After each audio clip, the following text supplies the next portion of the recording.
一诺千金，诚信至上。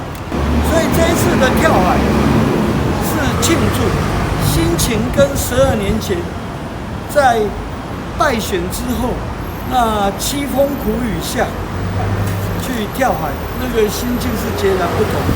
一诺千金，诚信至上，这男子汉大丈夫，这是最基本、最起码的，要说到做到，要么不说，那说了就一定要做到。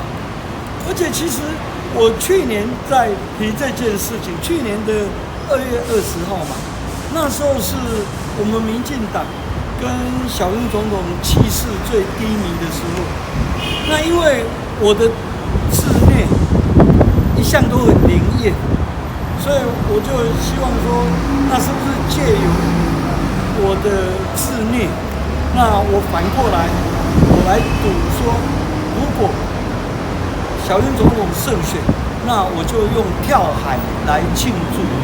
所以这一次的跳海是庆祝，心情跟12年前在败选之后，那凄风苦雨下去跳海，那个心境是截然不同。但是因为我是认为兑现承诺不必敲锣打鼓，而且现在是我们国家需要团结的时候，我不希望在国民党他们的支持者的伤口上面撒盐，所以我就这1-2天都避开，没有提这个事，因为这一次跳海是庆祝，是很阳光的，跟12年前或者跟8年前高空弹跳是截然不同的。很简单，大家去看柯文哲这半年来他的施政满意度不但越来越低，而且柯文哲现在他的施政不满意度已经高过他的满意度。这半年来，柯市长的不满意度已经高过满意度，所以他完全没有翻身的机会啦。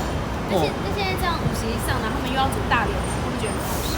因为其实第2大党在野党。对啊，我觉得他置国民党于何地啦？好歹国民党虽然败选，也还是最大的在野党，也还是我们国内第2大党啊。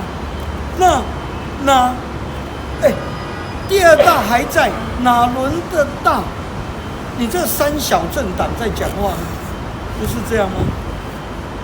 谢谢议员。